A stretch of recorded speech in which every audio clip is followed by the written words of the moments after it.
안녕하세요. 머니시크릿입니다.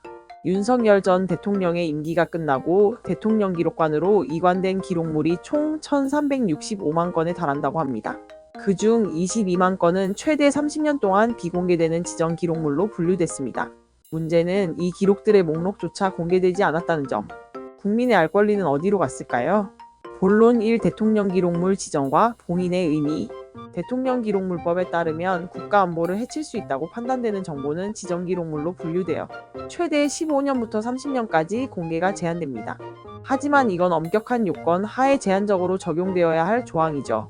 이번 윤석열 정부의 이관 기록물 중 약 1.6%인 21만 8천 건이 지정 기록물로 봉인됐습니다. 이는 문재인 정부 때보다 20% 이상 많은 수치인데요.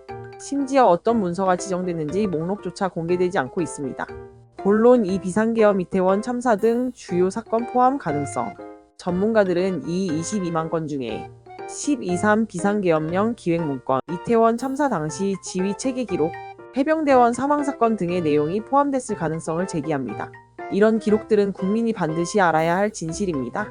하지만 목록 자체가 숨겨지면서 진상규명과 향후 국정조사에 심각한 걸림돌이 될 수 있다는 우려가 커지고 있습니다. 정보공개센터 측은 무엇을 왜 보호하는지조차 국민은 알 수 없다고 강하게 비판했습니다. 본론 3. 과거 사례와 법적 쟁점. 기억하시나요? 박근혜 정부 시절 세월호 7시간 기록물 역시 대통령 기록물로 지정되며 논란이 컸죠. 그에 대해 대법원은 대통령 기록물의 비공개 적법성도 따져야 한다는 판결을 내렸습니다. 즉, 봉인이 곧 절대적인 은폐의 면허는 아니라는 것. 지금도 시민단체들은 윤석열 정부의 지정기록물 목록에 대한 정보 공개를 청구한 상태입니다.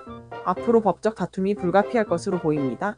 국민의 세금으로 운영되는 정부, 그리고 국민의 이름으로 선출된 대통령. 그 기록이 국민의 눈을 피해 봉인되는 현실, 과연 정당할까요? 더 많은 사람들이 이 문제에 관심을 가질 수 있도록 좋아요와 구독, 알림 설정 부탁드립니다. 시청해주셔서 감사합니다.